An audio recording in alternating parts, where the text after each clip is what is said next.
What's going on, people? Georgio Savvides here, founder of the Hip Hop Orchestra, as well as the host of the Hip Hop Orchestra Presents podcast. And I got a really exciting announcement to finally make with everyone, is that we have our very first official sponsor for the podcast. Now, they are an amazing company called Eldon's Vault, who are extremely dedicated in bringing you the very best in officially licensed merchandise from pop culture. And when I mean the very best, I mean the very best. They provide things like keyrings, caps, t-shirts, to Funko Pops, to statues from all over, such as DC, Marvel, Disney, The Mandalorian, Harry Potter, music artists from all over the place, and they are ridiculously good. I've got a couple of things to show you on offer at the moment. This trust me, their stuff is amazing. So, t-shirts, like I mentioned, like the one I'm wearing right now. It's got Rocky right here, which I absolutely love. Or, like I said, also got Funko Pops as well, 3.75 inches and 10 inches. I've got a couple of 10 inches right here for you. I've got Post Malone right here, and I've also got Biggie right here, who I absolutely love. These are so sick. Eldon's Vault, trust me, they are amazing. Now, I'm going to leave the link below in the video right here, and also in the description below as well in all future videos from the podcast. But trust me, Eldon's Vault are amazing. Website is www.eldonsvault.co.uk. Get in touch with them now and start buying ASAP. But also, before I forget as well, I just want to say the biggest thank you to Eldon's Vault for sponsoring the podcast. It means the absolute world to me. Thank you. And trust me, get in touch with them right now. And I hope you enjoyed today's episode. And peace.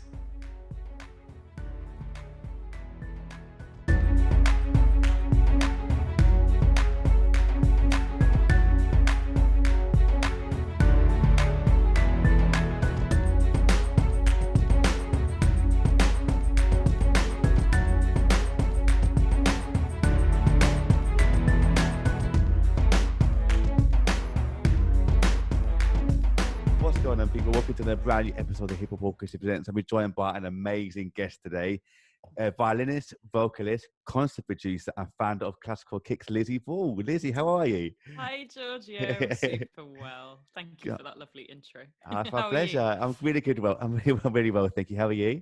Yeah, good. Really well, thanks. I'm so glad to hear. Surviving. I'm so glad to hear. We were actually saying before the podcast, weren't we, that it's been 8 years since we've known each other, but the first time we actually properly spoken to each other.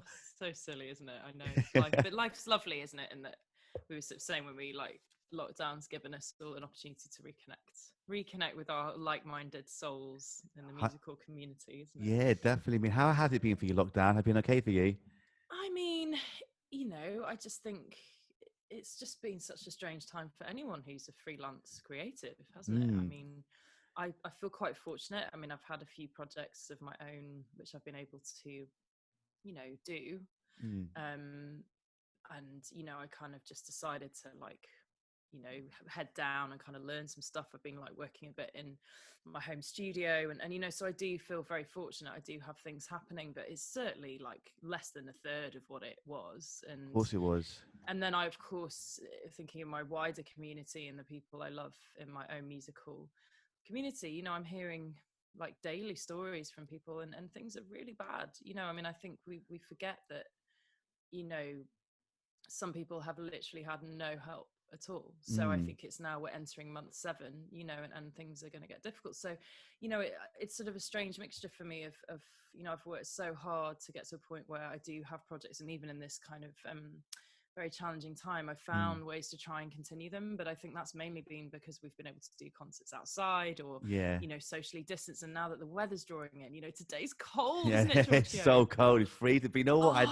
I do love this weather, though. I can't lie, because I love autumn weather. It's fresh. It's cold, obviously. Don't get me wrong, but I do love that kind of autumn freshness and the bright sky. So I do love it. Yeah. But were you part of the We Make Music event recently that happened? So Keep Music Live. So it's basically called Let Music Live. So I've been very fortunate, actually. I'm glad you asked me about that. So my incredible friend and colleague Jess Murphy had this amazing idea, sort of 2 weeks ago, after the sort of recent government announcement about sort of viable jobs. And of course, all of us creative freelancers just felt so let down and hurt by this kind of statement of, what even is that? What is a viable job? What does that even mean? So she put out a sort of just a normal Facebook post, and she said, oh gosh, is anyone up for doing the Rite of Spring in Parliament Square? And then suddenly all these people kind of responded, and I was one of the first to respond and say, gosh, I'd be really up for that. And long story short, within 3 days, she created a Facebook group of over 2,000 people. Wow. And basically what she did is she had a team of about 13 of us sort of volunteer, what we've called ourselves the volunteer organizing team. And what we've basically done is we've essentially like helped with all the different roles that were needed. So we literally, just sort of formed the concept and formed the idea, and within sort of 8 days, we were basically ready to go. So that's incredible. It's been a really amazing exercise in seeing how like freelance musicians, even if we're not sure about certain things, like because we're so used to doing so much ourselves, we managed to make that happen. And I think, it's a testimony to Jess's leadership and to her incredible, inspiration of actually just continuing this idea she had. And then so we named the campaign Let Music Live. Yeah. And 400 musicians came together in Parliament Square, and we played 20% of Mars from the planets, and that was to represent the 20% help that only that's been offered to self-employed people, and also to kind of represent the fact that so much music is not happening. And then we had a 2-minute silence at the end, and that was to represent the silence in the industry. And I just feel so proud to be part of it, and so many people I think have been uplifted by the experience. And as you've probably seen, we've had quite a lot of coverage on the press, and the point was that we wanted to get the message across. And I'm so proud of Jess and proud to be her friend, and just that she was able to call on me to help. And we've sort of just been, everyone's been on Zoom till 2 a.m. and like running around and sort of, I've been driving slowly back from Scotland where I was visiting a friend. Oh, really? So I was sort of like in the car for like 5 hours a day. Wow. Go on my WhatsApp, and like, it was hilarious, stopping at the kind of service stations and like getting like sucked into the latest WhatsApp like tasks. And, so to be honest, I don't know how everyone's pulled it off, but they're just an amazing group of people. So that is I'm incredible. very privileged to be part of it. Yeah. No, I can imagine, because like you said, did get a lot of coverage from like ITV and BBC News to everywhere in between, and to get 400 people together at Parliament Square in such a short amount of time, 2 weeks, you said, and then in a week had 2,000 people interested and so forth. I mean, the planning and so forth must have been out of this world. I mean, where do you even begin to organize something like that? That's a really good question. Actually, I know that Jess has been asked this a lot in her interviews, because obviously she's very much the sort of face of our brand. So I feel really I feel very proud to even be able to talk about it with you, because, essentially she's so brilliant and just is so informed about everything that's going on for musicians at the moment. But basically it was kind of a question of divide and conquer. And I think sort of various people just seem to kind of, I think like we do as musicians, Georgio, you sort of know what you're good at, and the thing, or more the thing that you enjoy. Yeah. So I think with admin as well, like some people were really into like Una Palliser is brilliant at social media. So she was on our team. So she said, I'll do the socials. And that was with Leslie Roberts as well, another great violinist. And then this amazing violinist, Claire Raybould. She is amazing at organizing sort of, the kind of really big kind of spreadsheety. She did a grid for the whole orchestra, and it was so beautiful. It was like a painting, this thing, and she'd literally gridded out, because of course the most important thing, as Jess was saying, was that we had to be socially distanced. Like, obviously there's no way we could have pulled this off if we'd had any problems from safety point of view. It just would have been, well, it's just not viable. That would be not viable. That's when we'll use the word viable, Georgio. So it was just so, even the grid itself, it looks like a work of art. Claire must have literally, I don't know. That's where, it was so great, because on the team of, there were actually, I think 12 women and one guy on the organising committee. Oh, wow. So we've got this wonderful, guy called James Top, who's also part of the MEU. And they were hugely, by the way, behind this whole thing. So Musicians Union and We Make Events, who are an incredible organisation that have started since COVID lockdown. And they are really leading the way in terms of, organising the industry into one. They've also organised this thing called One Voice, which you may have heard of, which I've heard of that, come out today. Yeah. Mm-hmm. So they're sort of, they actually really got behind us. And I'd sort of said to Jess, initially, right at the beginning, I'd sort of given her a ring, so, oh my God, I love your idea, and you should do anything, I'll help, you know. And she said, and we both said, or maybe we should contact We Make Events, and she did reach out to them, and that was so brilliant that they supported her, because they've got all the kind of health and safety experience and all the kind of ticking it. So between them and Jess, they kind of figured out, like, because you have to do a risk assessment, you need a permit, you know, the police need to be informed, and you know, there are certain things that are just not allowed. I mean, it is a national sort of what would you call it? Not a monument, but you know, it's a national place of importance. So it was an enormous amount of box ticking. But I think because Jess obviously took on the bulk and then just threw stuff out to her, so she was like, "Can somebody this and this?" And it just sort of worked, Georgio. I mean, I'm sure much like when you organise your hip hop orchestra stuff and I do classical kicks, you kind of, you know, if you've got people around you, like, it's amazing what you can do with a group of like really motivated musicians. I think we're such hardworking people that even if we're not trained as administrators as such, we sort of know how to get stuff done. You know? Of course, because that's one of the many reasons why I started the podcast as well, actually, is because people don't realize the amount of work that we have to do in order to get further. And people think that we literally just turn up, perform, and then leave. When really, like you said, about the administration, to the planning, the organization, safety measures, to getting the members, writing the music, the emails, contracts, documents, whatever it might be, there's a huge amount of work that we have to do in order to do what we do. And that's why I was so keen to find out more about how the whole thing works as well. And did Jess and yourself expect it to be as big as it was as well, or?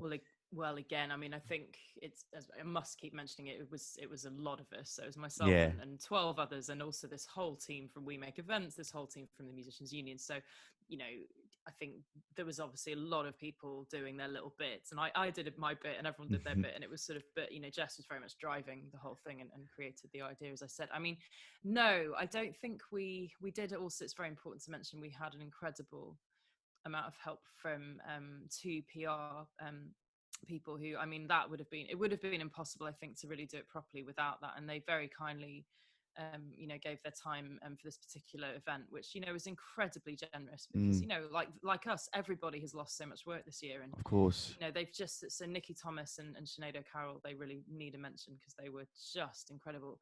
And I think their sheer sort of legwork and just working through the night to get the press involved, you know, meant that, I don't think any of us perhaps realized just how huge it was going to be. And I know Jess, I heard Jess say the other day that, you know, she's you know, initially it would, you know, she said it stemmed, this idea, you know, from doing the Rite of Spring and with some mates, and then suddenly it was like this whole movement. And I think once we realized it had become a movement, I guess you know, there's now this feeling of like gravitas, you know, that we've done something that it's everyone, it's all those 400 people, it's everyone else that's supporting us on Facebook, it is an entire movement of people. And there's been several kind of ways. I think it's important to mention there's also sort of a bigger like WhatsApp group of those that performed, of nearly like as many as you can have on WhatsApp, which I think is like 280 or something. And that one has been amazing, because so many ideas have come from there. So it's very important to mention it. It's been a very, I think Jess is so good at approaching things from a kind of what's the word, a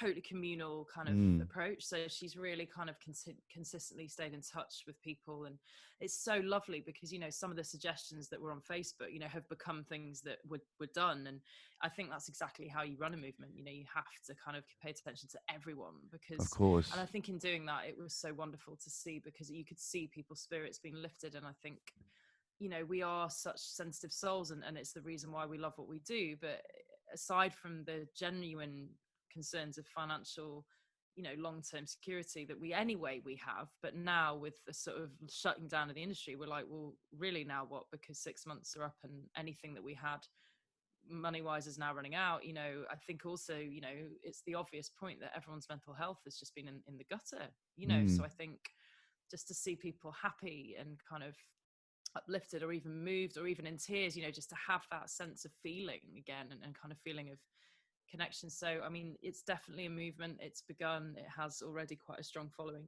on the socials, and we're already talking about what we're going to do next. So I'm very proud to be part of it moving forward, and I'm really excited to see what Jess sort of, you know, decides with us all to do next, and we'll be there. And I hope to see you that, you know, I hope like more people can join. I don't know what we're going to do, but it needs to keep going, because unfortunately I think, you know, I appreciate the government has had a lot.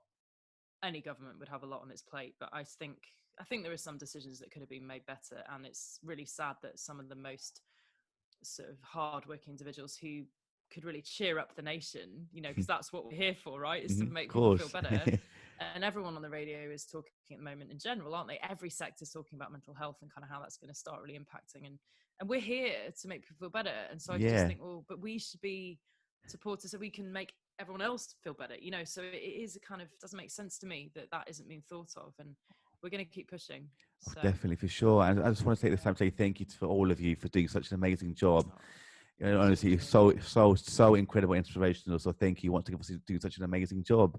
Thank you. Thanks, Georgio. I'll pass your thanks on to the legends in the team. You're all legends in my eyes, so thank you. So are you. Oh, thank you. But you mentioned about talking about the next steps, which is what I want to ask you about as well. Yeah. What have been kind of the first initial ideas so far about next steps? Would you have to do it again, say, as a more regular thing, or would you like to? What, for Let Music Live? Yeah. Honestly, there's been lots of things floated, but I think it's probably best for me to say at this point that we'll know much. I mean, literally, the thing happened. I mean, as we were recording this podcast, the thing happened 4 days ago. Yeah. So we're kind of just like kind of like taking in, but also kind of, I think there'll be a kind of plan. Like next week, we're going to have a chat amongst the team and just sort of see, and also, like I say, throwing out ideas. So, I mean, if you have an idea, if anyone, you know, we're very much welcoming people to post on our socials anything they would like to see happen, because it is very much about coming from people that are involved, anyone who's a freelance professional in the creative industries. And it's very important to mention that although we are musicians, it's what we know, but we're very much trying to speak out, you know, for anyone who's freelance, obviously, because it's anybody in that creative industry that's really been hit, from the makeup artist to the lighting technicians, to anyone in our industry that we know and have worked with. You know, Definitely. So I think anyone, you know, if you've got an idea, Georgio, yeah, I do actually. Let us know. Listen, no, like I say, it's kind of not really. It's very important that, as I say, that it's a community, and that it's very much community led, in the sense that, I mean, one of our earlier supporters, Fiona Bryce, she had the idea of playing the 20% of Mars to represent the 20%. You know, so I mean, that's been a massive symbol of what we did, and the news really picked up on that. And that was just Fiona, I think, on Facebook saying, oh, you know, or, you know, texting Jess saying, oh, why don't we do this? You know, so it's just people have these ideas and they just ping, and it's how we work, isn't it, Georgio? I mean, with how I created classical, same thing, how you created Hip Hop Orchestra, you know, you just have these ideas sometimes, and then they just, they go, you know, it's like a light, isn't it? Like a fire. It is. You just kind of light the match and it just goes. So 100%. Yeah. And when it came to, you said you performed Vital Spring as well with the 20% there. No. So it was Mars. I didn't. Oh, it's actually Mars. It was actually Mars. Initially, and it was such fun, because Jess's initial idea on Facebook was to play Rite of Spring, which would have been immense. But then I think we realised quite quickly that to organise that would be quite difficult. So we decided on Mars for several reasons. And also, really important to mention, we had an amazing set of 7 conductors. Wow, because of the video for different places. And that was led by an amazing man called David Hill, who's been around in the UK for years. He's a real old stalwart of the sort of old school scene, but such a wonderful man. And he's conducted many famous choral groups over the years, you know, and he's just a really solid, lovely man with a great skills. So we just thought we'll put him in charge of the conductors. Brilliant. So they all had to stand on plastic boxes, you know, and then basically I remember just like 5 minutes before, I was running around before David, and David said, Lizzie, we need to make sure they can see me. So I was like running around Parliament Square going, can you see him? Can you see him? You know, and it was just mad. It was complete mayhem, and like checking that no one was going to like fall through the boxes they were standing on, which one of our amazing team, Coco Azoitai, she basically run to B&Q on the way, bought like, you know, 7. She was like, Tessie's going, do you think these are okay? I mean, it was just such fun. It was like madness, but everyone was amazing, and we just so much work and thought and just do it, you know. And so just that moment of like, can they see him? And we told the conductors all to wear red, because at least then they'd stand out, good thinking, black, you know. So just even things like that, I mean, it was just amazing. That is fantastic. Amazing. And I want to ask actually one more thing actually about the event itself is, how did you feel about everyone playing the same piece of music? Were you nervous that everyone might not know the piece as well, or I know you had 7 conductors playing controlling it, but how did you feel that, obviously you couldn't rehearse obviously properly, but how did you feel about everyone playing the same piece at the same time? Were you nervous? Were you? It's a really good question. Actually, no one's asked that. It's a great question. So yeah, I mean, there was definitely some trepidation. We were thinking, gosh, 400 people, no Yeah. rehearsal. Got to be really good straight away because all the press are going to be there and we're trying to make a message. Like, Mm.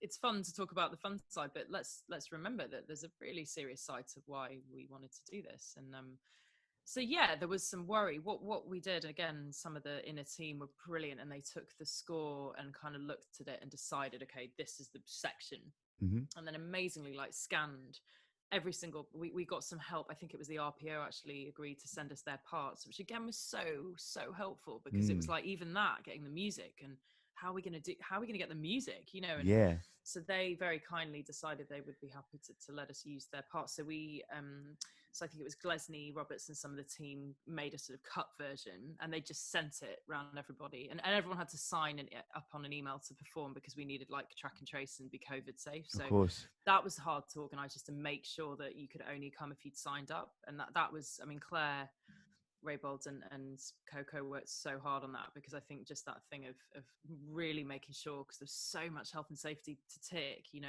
with the pandemic.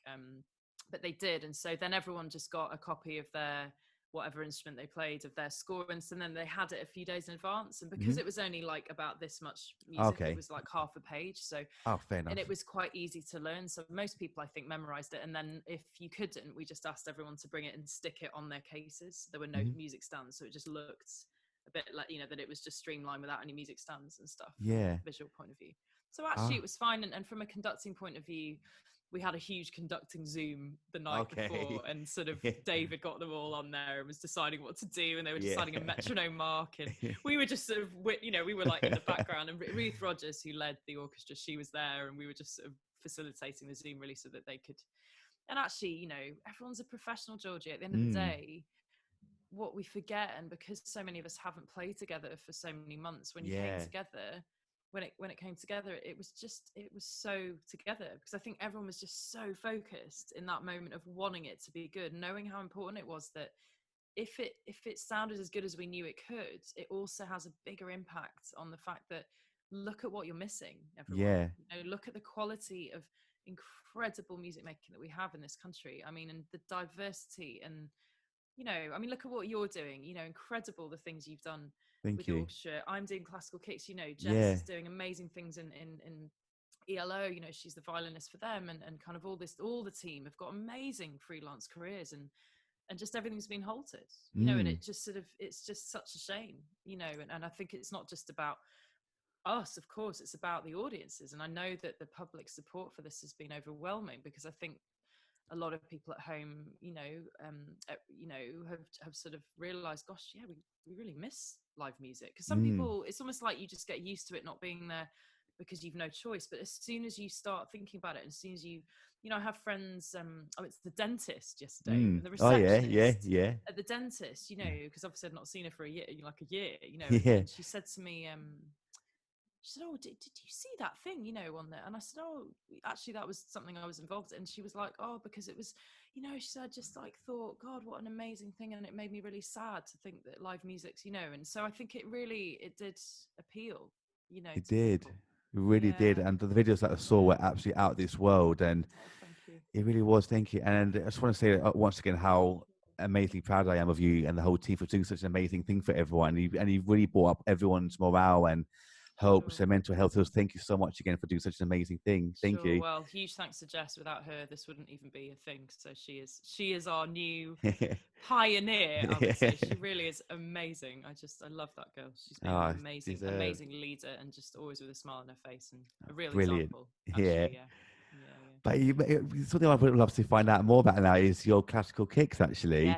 Because obviously we started that thing sort of time back in 2012. And for those that might not know about classical kicks, what is it all about? How did it start? So it started in 2012 as an idea that was born out of an opportunity that came to me from Ronnie Scott's, and they said, look, we maybe want to start a classical night in our upstairs bar, which I think most people who are listening, who go to Ronnie's, they know the upstairs bar is slightly more relaxed and kind of different styles of music, and anything goes, really. And I was so excited about the possibility of doing classical night. And I think because of the nature of the venue, you know, it was funny, Georgia, the name actually came to me first. Really? I don't know how it did, but I was sort of thinking, what could I call it that kind of feels right? And it just came. And I wish that it was like that with everything in life. You know, often you can imagine how many times you've had to sit and rack your brains for a name of a project, right? Yeah, Or yeah. like, you know, name of a song you've written, or, you know, sometimes it takes ages. But with that, it did actually sort of just come. And I think that whole, I suppose, the feeling of the words classical kicks, you know, it just imbibes everything we're about. So Hmm. ultimately, you know, we are a collective of very open-minded, passionate musicians with a classical training, but a strong passion and a strong kind of discipline in other styles. And then we mix that with, you know, different artists from across the board. So I always had this feeling that I wanted it to be, you know, like pure Beethoven next to a rap artist with a beatboxer, you know. So I never wanted it to be just, you know, Beethoven and Mozart or Ronnie Scott's. Sure, that would have been great, but it wasn't what I believed in only. Hmm. Much as I love, you know, pure classical performance. So I think that's what has always given it its edge, because the nature of the performers and just the sheer talent of people that we've been so lucky to sort of feature and have on stage for us have been,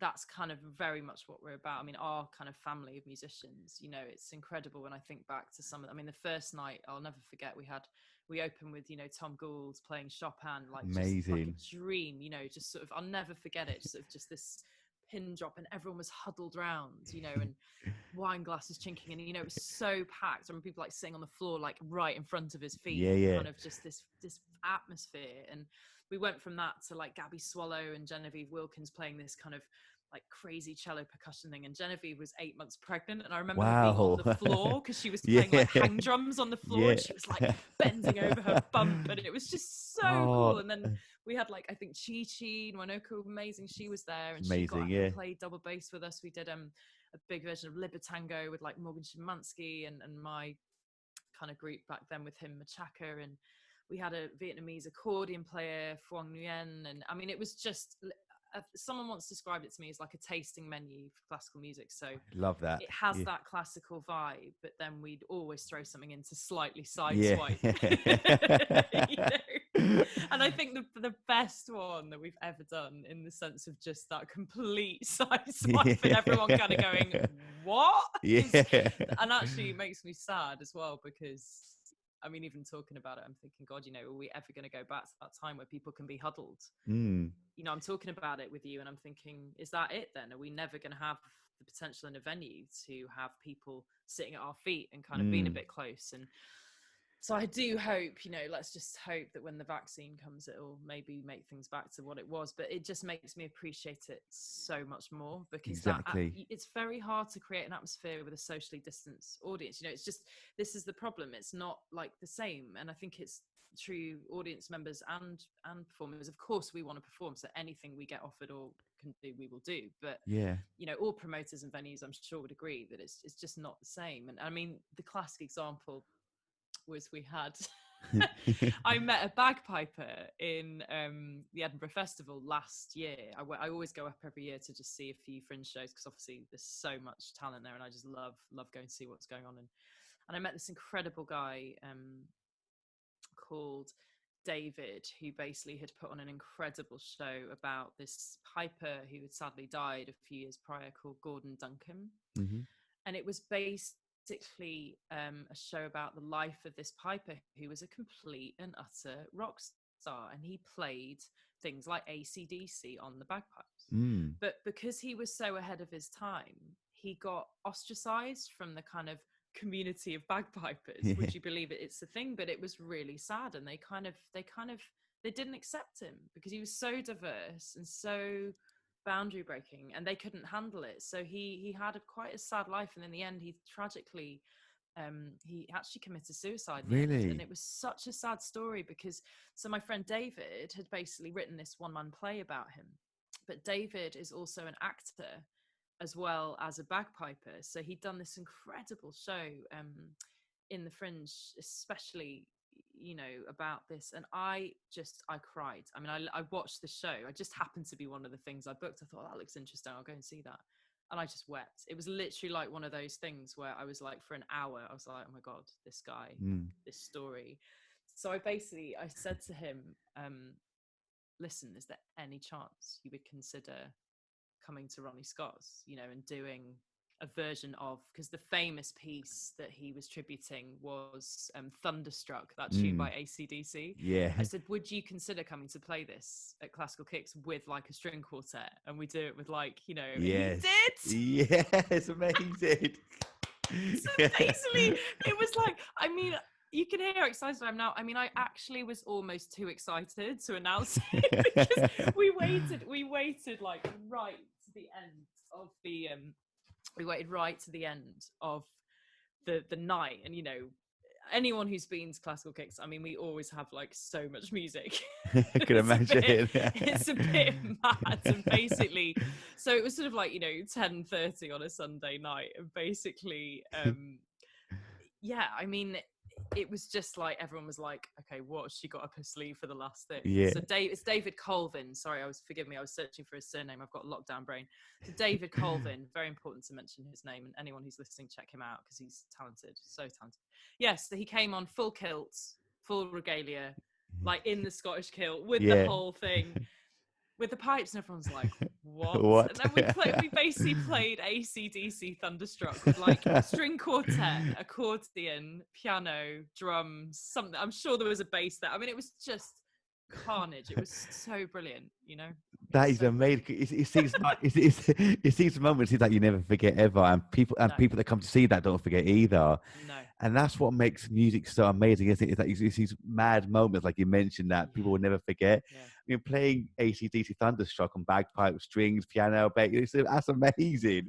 That's hilarious, isn't it? I know. It's sort of like, you, of course, like you can totally imagine how mental everybody went. They were like, what? But the thing is, Georgio, like the bagpipes, I hadn't appreciated quite how loud they are. I know, like, I can imagine. You know, like when you're listening to someone, like say if you go to Edinburgh, often you'll hear someone busking, or, you know, and it's loud, but you're never like up close.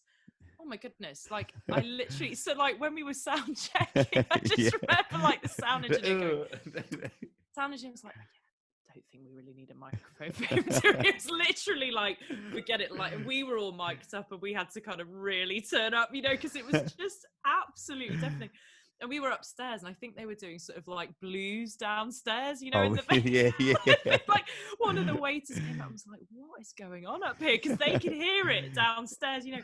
And we said it was so funny because, like, how hilarious that the classical night was the one that was making more noise. Do you know what I mean? In a jazz club, we were like the ones getting in trouble for making too much noise. Oh, that's hilarious. That's so good. I wish I was there. I wish I was there. I wish you'd been there, yeah.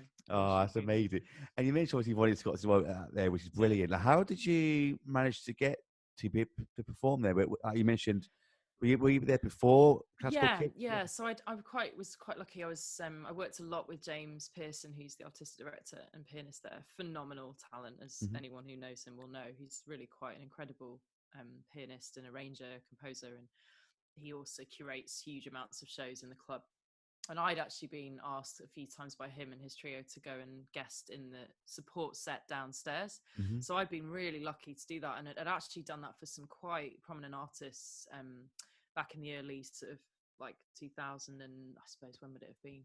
Yeah, early 2000s. I was sort of doing stuff back then, and that was I kind of cut my teeth a bit doing that, because, you know, I'd always had a wide interest in all music, and despite my strong classical training, I'd always like loved playing, you know, Latin American music and jazz, but that kind of opportunity with them really kind of woke me up, because, you know, I've been playing in concert halls and stuff, but to actually go and stand on the Ronnie Scott's main stage and support act for somebody. I mean, I support acted for Chucho Valdez, you know, which was like, I remember that being like such a big deal, because I was like, this guy is literally a legend, and I was like, you know, 25, and just felt like, what am I doing? And I just had to do it, and it was just that thing of, you know, I'd practiced and obviously learnt my stuff, but I just had to get out there. And there's something about those smaller stages like Ronnie's which are so incredibly intimidating, because I think whilst they're gorgeous, it's a gorgeous stage to play, because people are around you either side, and so you feel quite cocooned by the audience. There's nowhere to hide, and I think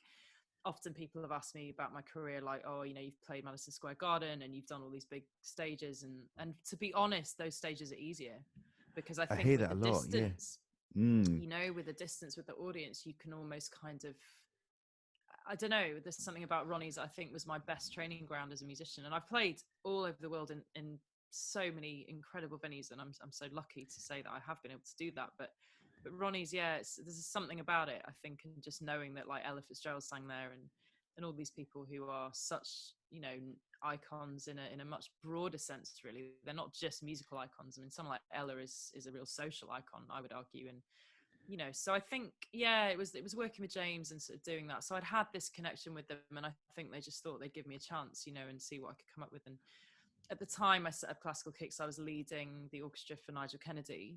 Mm. So I've been really honoured to be picked to lead his orchestra, which he called the Orchestra of Life.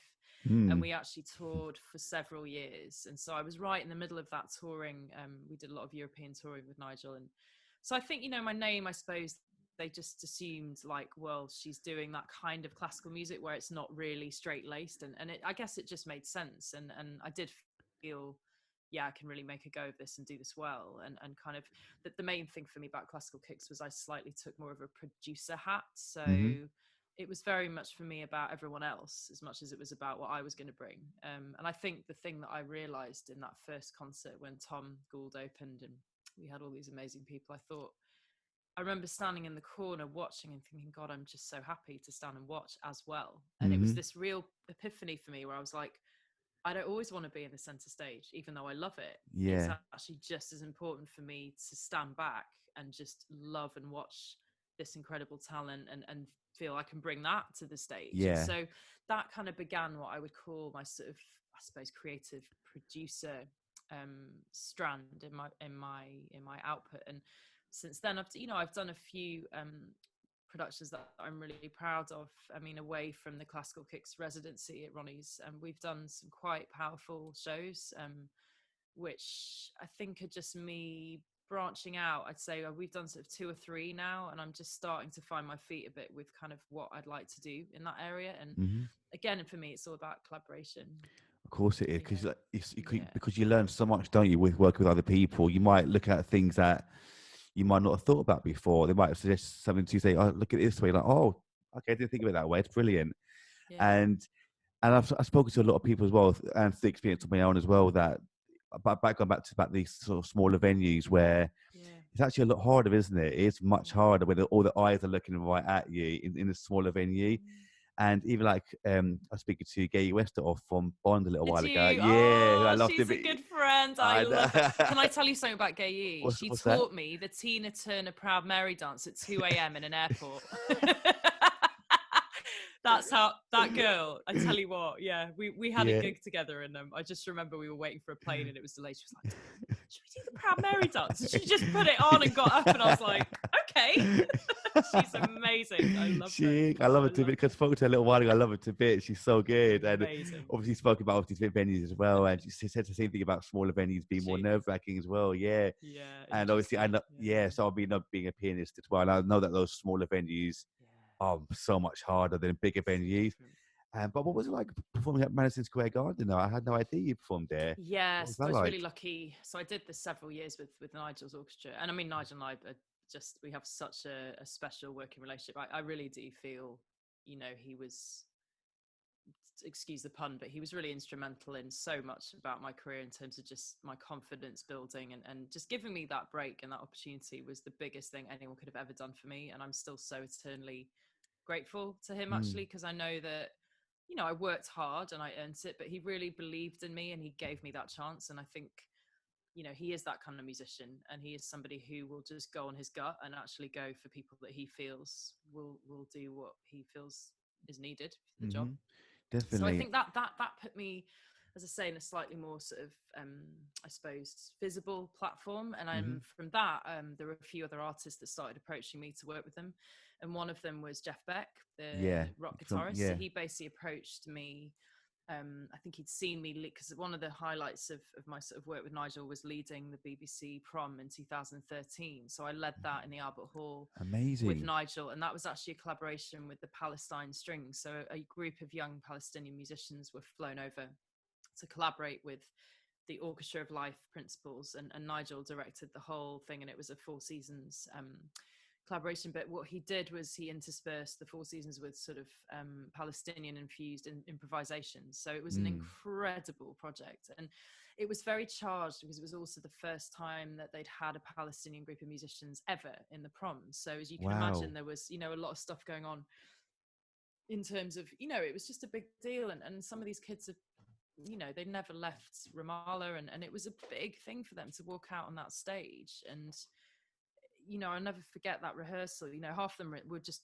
in tears because they were so overcome by this massive Albert Hall. And, you know, but I think, you know, so I've been doing that, and that was televised, and it got quite a lot of attention, and Jeff Beck had seen it and knows, I think he knows like a few of the people that work for Nigel. I you know, there was some kind of connection, and he approached me and the guitarist at the time that I'd also been working with in a separate band, a really amazing guitarist called Nick Meyer.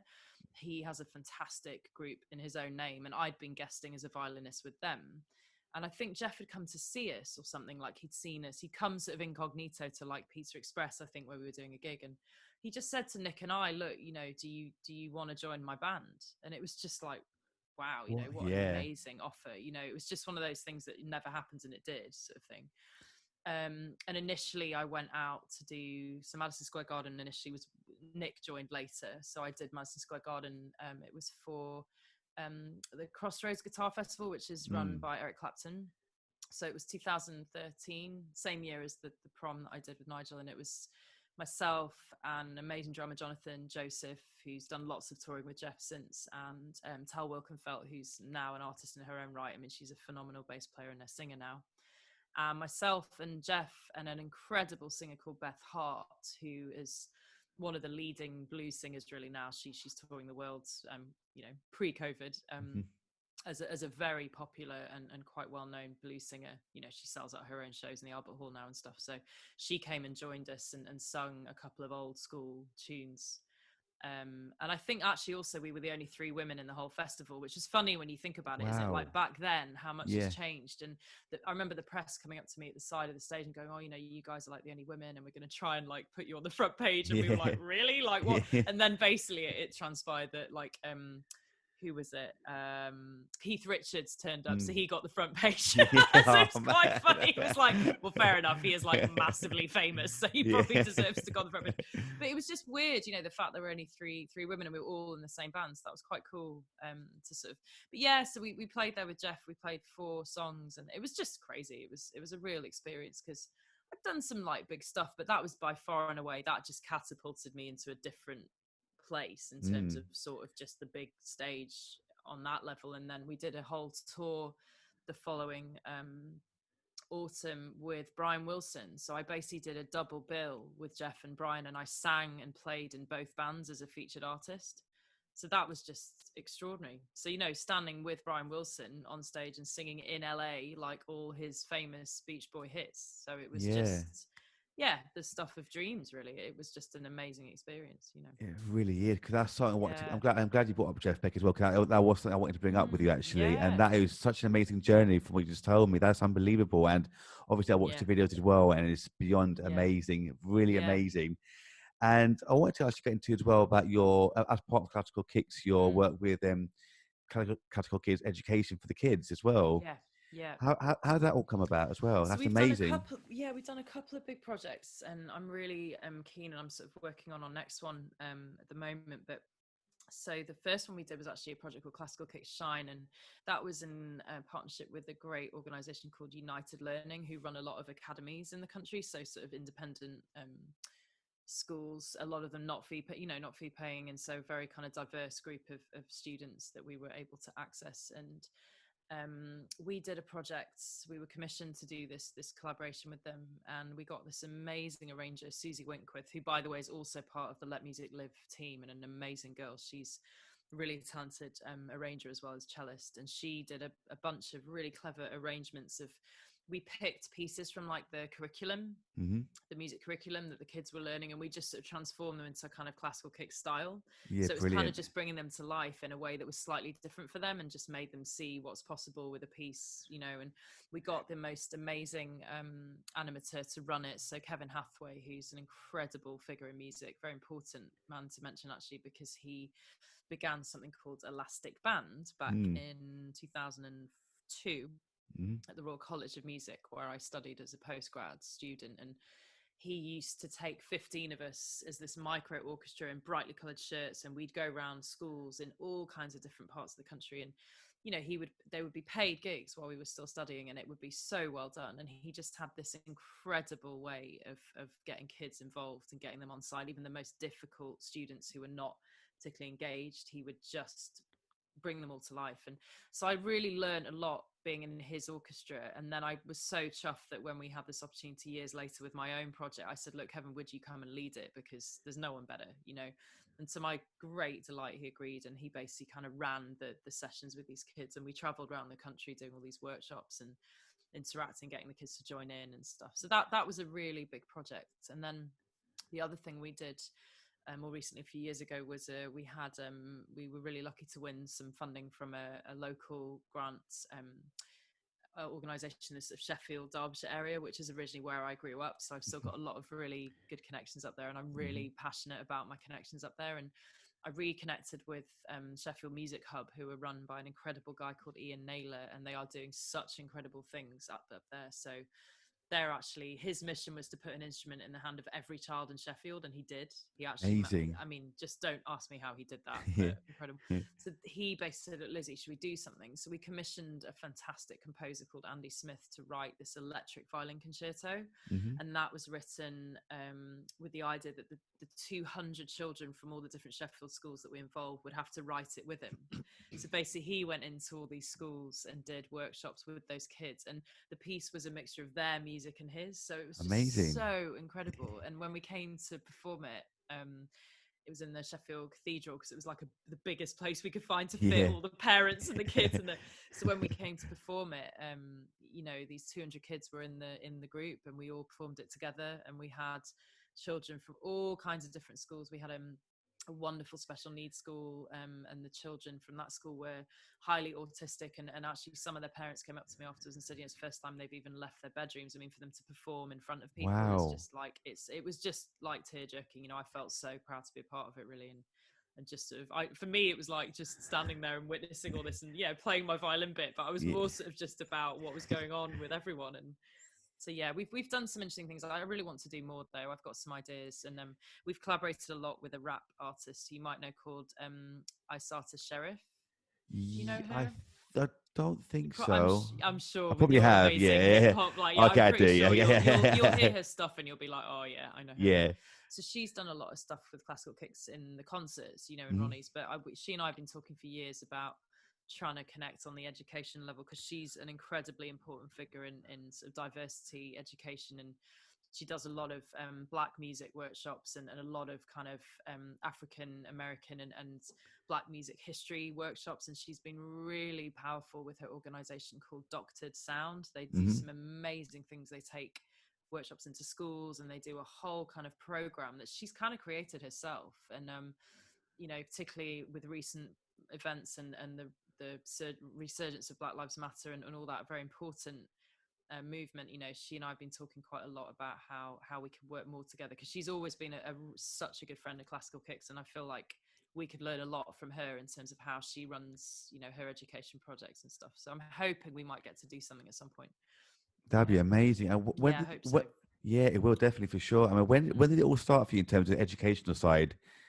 Did you start this quite recently, or for the last few years? So I think the classical kicks thing, that actually started a few years ago. So, and as I said, in my own career, it always been something like way back when I was learning with Kevin in the Royal College. It was right there from being sort of 21. I was just out there doing workshops. In fact, most of my 20s I spent doing workshops in my career, and that was the main way I made money as a musician. And I think it's the best way to learn everything as a musician, definitely. Right? You probably can relate to this, because you have to get a reaction, and children are the best audience. If they're not into it, you're not doing a good job. They're like, exactly. You know? It's just like, it can be brutal. You know, it's Of like course he can. adults can kind of pretend and smile, but no, like if children are not into it or you're not really engaging, they're like, yeah, whatever. And it's just Exactly. like soul destroying, It isn't really it? So, is. yeah. I mean, you seem like you've always been doing workshops as well. Like, Yeah. did you ever kind of do any teaching before that? Like any Yeah. proper full-time teaching before that? Yeah. Yeah. So definitely when I was training, like learning at uni and stuff, I had private students, like Yeah. private Okay. pupils. And I wasn't, because I was, when I was lucky that when I'd left the college, I went quite quickly into sort of touring work. So I never felt that it was fair to take like a school job, because I felt I was always going to have to dep it out. And that was, to me, if I'm going to teach, I want to be there for the kids, you know? So my education was primarily outreach work that was project based. I also did a lot for the Philharmonia back in the day. So I used to work a lot for their outreach team. And, wow. you know, so I did a lot of things like that meant that I could do projects, but then go off and do my tours and do my kind of concerts. But teaching, yeah, sure. When I was much younger, I did have like a regular set of private pupils. And at the moment I'm building up, I'm actually doing quite a lot of personal development work on my teaching skills, because I've got a few things that I'm really keen to offer actually to people as like an online teacher. And in the current pandemic, like so many of us obviously have had to do that, and it's great that we can. But I've got a few ideas, because I think what I tend to get is I get students approaching me for one-offs. Often they'll just send me a message on Instagram, or of course I'm always delighted to do it if I can. And a few of them have had this similar. I get people who are coming to me kind of mid-teenage age onwards, who are really keen, and they're just sort of like, oh, I really want to branch out and not just play classical music. So that's something I think that you get a lot, and it's something that I'm just working on right now in terms of what I could do to help more people like that kind of make a go at starting different styles, you know? Yeah. I mean, one of the key pedagogues doing that is a guy called Christian Howes. I don't know if you know him, but he's a legend, you know? Yeah, definitely, for sure. So he's kind of leading the way with that, really, and has been for 20 years. I mean, so I kind of, you know, I've been learning a bit with his online course. I kind of took some of that over the summer and just sort of trying to, yeah, he's been a real mentor of mine as well, just sort of trying to get my head around how I can, you know, try and offer a bit more to people. So that'll be something I'm hopefully going to do with classical kicks as well, once I can get back in the room. It's been so hard, because obviously we're so limited to what we can do right now. So. Of course, because I did want to ask as well, actually, who else has mentored you and helped you along the way, actually, because you've done so many amazing things, like even having work featured at the VMA Museum as well, to work on other concerts and so forth. I mean, how did you, and still do, so many things at the same time? Because that's one thing I love to do and ask people. How do you cope with doing so many different things at the same time? Such a good question, because we do, don't we, as You freelancers? do. We sort of, I think that was what Let Music Live made clear to all of us, just like, wow, how do we, you know? But I think a lot of it is, it's two things. I think it is the more boring thing is just being meticulously organized, which is so boring, but you just have to be, because You have to. I know. you know this, Georgio, from running your own, you know, your own group. It is sort of, you do have to make lists, and you do have to get up earlier, and you just have to do it, because if you don't, you know, it's even just simple things like, you know, using the morning, kind of using that quiet time before the phone starts ringing, or before you have to, and particularly if those of us have kids, or, you know, I mean, I'm lucky that I don't have, I mean, not lucky, but, you know, I just don't have to have children at this point in my life. So it's very important to mention. I mean, for example, it's very important to mention that, you know, half the team for Let Music Live have young children. I mean, Jess has a baby, you know, and she managed to do all of that. So, I mean, I'm just in awe of her, because, you know, I found it with classical kicks back in the day. I found it a challenge a lot of times to keep up everything. And that's without having, you know, dependents at home. So I feel I'm very lucky in that regard with my time at this point in my life. And hopefully that will change one day. But I think, you know, it is about just kind of getting the list done. I do think also it's really important to get help when you can. And I was lucky at the times in my career where work was a bit more busy. I could occasionally afford, you know, an assistant. So I have had sort of managers and assistants over the years that I sort of would employ on a part-time basis. And it really was worth the investment, because the money that I spent with that made sure the projects were able to go further. And then at the times like now where I can't afford to do that right now for obvious reasons. So it's kind of about just being more organized with my time. I also am a big advocate actually of meditation. And I wanted to talk about this briefly, because it's something that I really believe in. And I think it has given me a huge amount of extra energy. And I'm a huge supporter of meditating twice a day. And I'd say that that's something that has really been a game changer for me, because in terms of when you're at that point of being incredibly strung out with lots of different things. If your energy starts to go frayed, you're going to drop the ball, and things aren't going to be possible. So I think if you are multitasking, like always getting a little bit of self-care, even if it's just a few minutes a day, even if it's a 100%. quick 10-minute run, you know, or if you can only manage that, or I just think that keeps you level-headed, you know, and also able to kind of stand back. Sometimes you have to say no as well. I mean, I've never been that good at saying no, but I think I'm learning now that, you know, you can't always do everything. And I think there was a time in my career where I was doing lots of things at once, and now I feel like it's sort of I'm slightly more focused on one thing at a time now. And I think it just depends where you're at as well, what point you're at, and what kind of person you are. And everyone has a different them, don't they? You know? Exactly, and that's exactly what I said to my friend earlier actually today, where you have to have health, you have to have self-care, and you can't do everything at once. You do have to say no sometimes, look after yourself, because your physical and mental health is so important if you can't do everything at once all the time. So look after yourself. And who introduced you to meditation, or was it just a thing that you wanted to try for a little while? Well, that's an interesting question. Actually, there's a lot of people who practice a technique called transcendental meditation. And actually, I was really lucky last year to lead the orchestra for Hugh Jackman's European tour, which was amazing. An incredible experience. I know. He wow. was phenomenal. And also such a nice guy. Everybody was like, wow, nicest boss ever. Yeah. He really was. He really, really was actually just such a delight. But he's a big exponent of TM, transcendental meditation. There's a lot of people like David Lynch and all these quite well-known actors who swear by it. So I thought, do you know what, I'm going to learn it. And I learned it. And then more recently, I've actually been training. So I'm actually currently training. It's something I'm doing alongside in this kind of COVID time. I'm training to be a One Giant Mind meditation teacher. So that's actually a technique that is derived from a kind of, it's a bit like TM. It's a mantra-based technique for anyone that knows about meditation, but it's taught by an amazing man who formulated the whole concept of One Giant Mind. He's called Johnny Pollard, and he's Australian.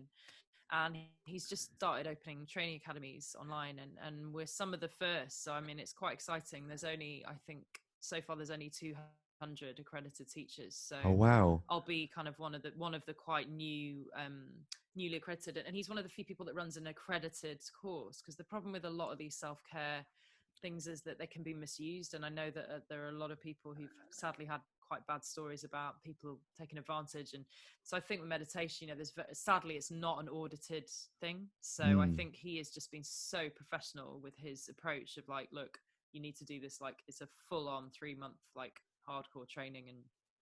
And so it's been really interesting. So I'm currently in the middle of that, and it's been quite interesting to see you know, where I'm going to take it. Essentially, I'll be offering like online courses, and I think, you know, it'd be a great offering alongside the music, because I've seen how it's benefited my practice as a musician. And, you know, I'm not going to preach like it's not for everyone, but I think if people know it's on offer, you know, it's certainly changed me, and I think it's had a huge effect on my ability to deal with things and sort of just keep the cool kind of like line, you know, the sort of like keep it real, basically. Of course. It's a great fun thing to learn as well. I mean, the group of people are really fun, and it's diverse. So that is so good. That is so good, because I do yoga as well sometimes as well. Do you? I do, and I find that relaxes me as well. I part of my workouts, and like you said, just having that 10 minutes or whatever it might be, just to stretch out, go for a walk, like you said, get some fresh air. It's so good. How long do you meditate for both sessions a day? You meditate twice a day? Yeah, so it's 20 minutes twice a day, which sounds like a lot, but it's funny how, like, whenever people sort of come to me and say, well, that's just like, you know, because you do get like students will come and go like, well, that's a lot. And I'm like, well, yeah, but then when you think about it, like your mind is literally the most precious thing that you have. And so I think, you know, we're so conditioned in the Western world to sort of be like, right, fit in as much work as possible. And it's like, but that's so funny, isn't it? Because if we actually gave a bit more space to our nervous system, we'd get more done. And so it's sort of just, it's about seeing things in a slightly different way. And that's the challenge, is doing those 2 things a day. The challenge is kind of going, no, I will just create this 20 minutes somehow, because my friend, who's also a great teacher of it, and another real mentor of mine actually, is Rob DeBank, who is the Best of All founder. I know Rob DeBank, yeah. I mean, he's an amazing man. And he's an accredited teacher. He was actually the person that got me interested in this whole technique, because I learned the technique from him on one of his courses. Oh, really? Online. Yeah, online. And he said, and he does this wonderful thing where he calls it meeting the boss. So it's like you treat yourself as the boss that you are, because especially when you're in charge of your own business, but also it's more you're in charge of your own well-being. So why wouldn't you meet yourself every day to check in? And I love that, that idea of like, okay, so it's almost like you have to schedule it like a meeting and actually put it in your diary. And there are famous actors such as, I think, David Lynch. Come what may, his secretary will never put a meeting in at that one spot every day. That's brilliant. So he will just religiously stick to that whenever he does it at 4:00. And those 20 minutes, nothing will interrupt that, whatever he's doing. And I think that's so amazing. That is amazing. That is so good. And like you said, like that discipline to do that every single day. Yeah. But I love that. I love that saying that, meeting the boss. So I love that. It's good, isn't it? I know. I love sharing that, because I'm like, it's so useful. It's such a cool, like, why would I not? Because it's funny, isn't it, how we prioritize like everything else, but like, why on earth would we prioritize like one tiny little 20-minute twice a day meeting with ourselves? How is that not a priority? Because it's surely, so true. But we just don't think like that, do we? We don't at all. But it's so true what you said, that we're always kind of accustomed to trying to do as much as we can in one day, but we don't look after ourselves as much. But like you said, it's clearing the nervous system, and just relaxing and doing things for yourself to do more things is so crucial, so crucial.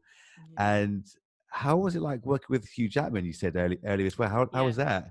Oh, he's such an amazing man. I think genuinely, I don't think I've ever worked with someone that is so decent on all levels. I mean, he and every single person in his team, anyone that was in the production, said the same.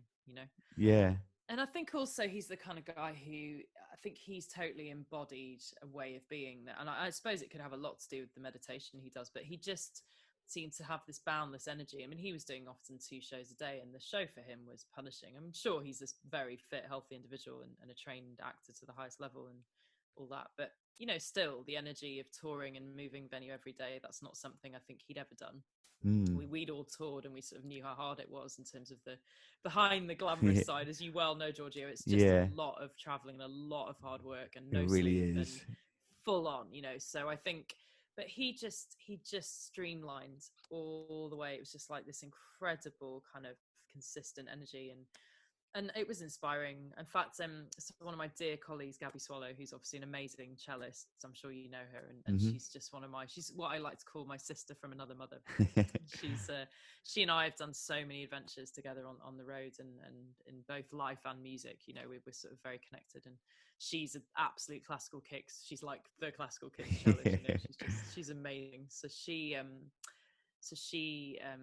was saying to me, God, because she was also the cellist on the tour with me, and she said, don't you think it's almost like a masterclass in how to give a show?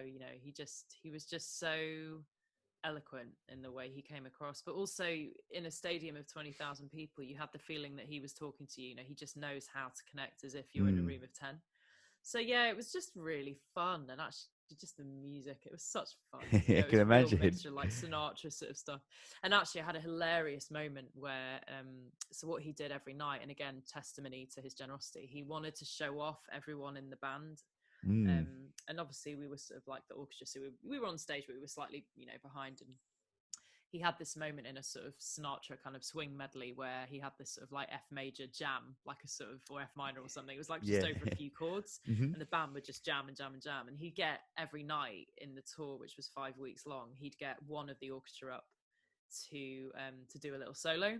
Oh, so wow. Of course he prepared, so he prepared us in the rehearsals, and the MD, who was an amazing guy called Patrick Vacariello, who's a big West Broadway MD. He's been doing that for 30 years. He's a real kind of stalwart of the sort of Broadway and general kind of scene. So he's MD and had been his MD for 15 years. So he came over from New York to MD the show, and he said, he was like, guys, like just remember, like, you never know when he's going to ask you, so like have something up your sleeve, like all the Americans were like, gotta make sure you're prepared. And I was like, oh God, so like we were all a bit like, oh God, we better go practice, so like it carried on, the tour carried on, and 3 weeks went by, he still didn't ask me. I was like, oh God. And gradually everyone had been asked, and I think there was only 4 of us left that hadn't. So I was getting more and more nervous, every every show that came, I was like, oh, it's still not me, you know. And it started to get really like, I was like, oh, can he just ask me already? Because it's getting quite, you know. And then we got to Dublin, and I think it was sort of a two show day.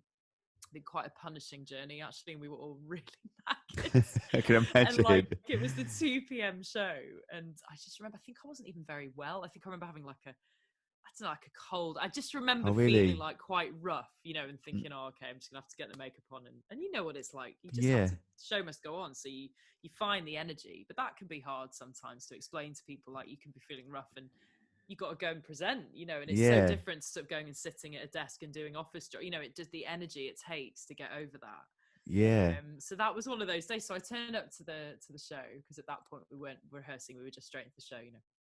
And we sat down, and of course we had like the in-ears, you know, and the MD was on the mic as they do, and about 2 songs before this jam, and I was, you know, this is the day I was feeling a bit rough. I don't think I'd even washed my hair, you know. I was so annoyed because it was like, and he goes, Lizzie, he's gonna ask you, and I was like, you know, like, oh no, like I haven't washed my hair. You know, because like, you know that they're gonna like put the camera on you, and I was like, I know it sounds ridiculous, but I was just like, oh god, that's so annoying. Like, but anyway, I know it's hilarious. Typical feet. Like I was like, why am I thinking about my hair? But luckily I'd kind of had a little think about what I was going to do. But what I didn't know he was going to do, because obviously I sing as well. I mean, primarily I'm a violinist, but as you know, I do sing as well. Yeah. Well, someone had told him, and I didn't know that someone had told him. So when he came up to me in the moment, he was like, and a little birdie tells me that you sing. And I was like, what? And I literally didn't know that he was going to do that. And so I just had to pull it out. So I basically sang, what did I do? I think I did It Don't Mean a Thing If It Ain't Got That Swing. Because it was in that kind of key. And it was so weird, because you know what it's like in the moment. Sometimes you just don't think, you just have to do it. And he said to me, can you sing and play at the same time? And that's not something that I do. And I was like, yeah. I was just like, yeah, you know, in front of like, you know, 15,000 people. So basically I just did. And I don't know how I managed to do it. I just did it. And it was like, I look at the video back and I think, actually, that's okay. Like it sounds fine, you know. And I was just, again, you know, it's amazing what things can happen. But so then we ended up having this hilarious moment where I was singing, and I think because he didn't know what I was going to be like as a singer, I guess, and because I can sing and I'm all right and I can sing in tune, I guess he was probably quite pleased that it wasn't bad, you know. And I think he was quite chuffed. So then he started singing with me, and it was just this amazing 3 minutes of like this duet where we were like bouncing off, and everyone went mental, and I was literally shaking, you know. Don't blame you here. Stuff, but it was just because it was so off the cuff, and I had no time to prepare. But I sat down, and everyone was like, Gabby was right there. She's like, oh my god, you know, it was so funny. It was so funny, but such fun. I mean, such fun. Can imagine. I mean, what is it like? I can ask you a million and one questions if I don't want to keep you too long, longer. But I mean, what's it like for you to perform it in front of so many people, like 15, 20,000 plus? What's it like for you to perform in front of so many people? I think, you know, when you're, I mean, in that job, obviously that was a little moment I had where I was sort of featured, had my 5 minutes of fame. But I mean, mostly, you know, you're in the orchestra or you're backing musicians. So I think it's kind of cool because you almost have that slightly more grounded approach. I think it's harder when you're the big star and you're kind of like out front, because you can kind of, I think it can go to people's heads, and sometimes it can be too much pressure as well. Whereas I think for people like us who are kind of, you know, we're like the freelance, that, I mean, that was going back to Let Music Live, that was the whole point as well, is that, you know, so many of us, we get the opportunity to do these things, but, you know, the next day we'll play at a wedding, and then, you know, so it's not like, I think because we have our lives are much more grounded, and so I think that's really important. So I don't think I'd want to just do that all the time. I think it would make me feel very unsettled, and I think being on tour, whilst I'm very privileged to have had those experiences, I always look forward to coming home and just doing like a regular gig and sort of just being a bit normal. Do you know what I mean? Because I think otherwise you can just feel a bit like your feet are off the ground. And I'm really glad really that I don't have that kind of big career that some of these big guys have, where it's just so much pressure. And it is. If you have a bad day, or, you know, as a woman, bluntly, if you're having, you know, a bad hormonal day, you know, sometimes we can get really affected by that. And it just must be, I can't imagine being Rihanna or Beyonce and having to just get up and do that, or, you know, you've got a baby that hasn't slept all night and then you've got to get on stage. I mean, I just think they're amazing. I just have so much respect for that. I don't think I could do that. You know, I think there's a certain limit of like, actually, I just wouldn't want to. So the big stages, I think, I'm so happy I experienced them. And actually, one thing that I did tick off my bucket list before lockdown earlier this year was I was invited to be a featured artist in a big arena tour. So that was something Wow. I'd never done. But I work a lot, you may have seen, with an amazing accordion player called Martinas Slaviskis, who's Yeah. a Lithuanian accordion virtuoso. And I went to get into tech. I watched the videos. He's amazing. he's Yeah, amazing, isn't he? yeah. I know he's just my sort of Lithuanian musical brother, as I like to Yeah. call him. So he and I, so he has founded an incredible orchestra called Hip Hop Orchestra, and I've actually just been made guest director of the orchestra, which is such an honor. I saw that. I want to get into that. That's Yeah, brilliant. That's amazing. it's amazing, especially in lockdown, that they gave me that opportunity, because there was such a strange few months, and just to be given that role in the time of, I mean, the sad thing is they're trying to desperately get me over to Lithuania, where they're based, and it's obviously quite difficult because of the quarantine rules. At the moment, we're just a bit stuck. We're like, well, we can't really do anything because I have to stay and then, quarantine, so we'll figure it out. But in the meantime, like, we'll plan for next year. But earlier this year, we finished a tour in January. Thank goodness it was in January and Just not in March, time. April. But Yeah. and we did a full arena tour, and Martinez had, he's a very, very popular artist out there in Lithuania. Well, generally he's very popular, but he's particularly followed in his home country. So, he has a very big following, and he had an arena tour booked for him and the orchestra of cinema classics. And he basically rang me up a few months before and said, look, do you want to be the guest artist? And I was just blown away, because it was just such an amazing opportunity that he gave me to do that. And so we basically did I did 5 numbers, and I sang Shallow with him from Star Is Born. So we did the whole staging of it, and him on the piano, then he moved to the accordion, and I had like the microphone and the violin, and we did a whole kind of arrangement. It was a full orchestral tour in these arenas. So I just felt like it was kind of a dream come true for me to just see if I could do that and actually put myself out there. And I loved it. I loved just having that potential to connect with people in that way. And it's something that I really always wanted to test myself to do, like be out front in a big stage like that. And I did it. So, I feel so lucky, especially in this year, and who knows when I'll get to do that again in this whole kind of new normal. So I just feel very, very lucky and grateful to him for that opportunity. He's very generous with his with his success. I'd say that's one of the things that I really value about a lot of my colleagues, is they're not selfish, and it's something that we've all worked hard to build it up. But I think I'm very much about generosity and generosity of spirit. Like, you have to help others, and you have to give as well as receive, like in this business, because it can be so cutthroat, and there are people, as we all know, in this business who are not like that, and they're not people I want to be aligned with, because that's not how I believe it should be. It should be about helping others where you can, and kind of sharing it. It's much more fun when you share it, isn't it? Of course, definitely, for sure. And on that note, there are other things I wanted to get into, but I don't want to give you too much longer. We'll ring off. We'll ring off. We'll say bye to the listeners, and then we can just get on the phone. Exactly. Have a gossip. Exactly. But before we go, I would like to kind of finish off with some further positive notes. So what have been some of the sort of best lessons that you've learned throughout your journey so far, do you feel? It's a really good question. I think really listen to people as well as tell them what you think. That's something that I'm thinking about a lot, because often people say things to you, but you don't always really listen to what they're saying. And I think that's something really powerful about working with other artists is, and often what they don't verbally say, but body language can tell. I think leading orchestras and things, you learn so much by the non-verbal cues. And I think just being kind, be humble actually as well, because I think being humble is underrated. I think, actually a great colleague of mine, Tom Kemp, who's a fantastic violinist and conductor who runs the Music at Morling Festival, which I'm often involved in. He said something the other day. He said, humility is the most important thing in this profession, because the profession has been there and it will carry on with or without you. So I think that feeling of whatever you do, just stay humble and stay real, because, there's always people behind and in front of you. But I think also, like, stay true to yourself and follow your thing as much as you can. I mean, I think in this day and age, to answer your question today is quite hard. If you'd asked me that question in January, I feel I'm answering it in the same way as I would in January, but we don't know how the profession is going to go. So I think above all, particularly now that COVID has changed our world, it's to collaborate, to just really find your community. For sure. Stick with it. Definitely. Thank you for such amazing advice. And once again, thank you for such an amazing chat, Lizzie. Thank you. You're Thanks so lovely to chat so with you. much, Georgie. You've been so lovely. I'm sorry I've talked far too much. No, mate. I loved it. I Feel free to cut it all. I don't have to cut any of it. I loved it. I can carry on chatting for ages. I love it. But It's been so nice. It really has been so lovely. I thank you so much, Lizzie. And No where can people find you actually online?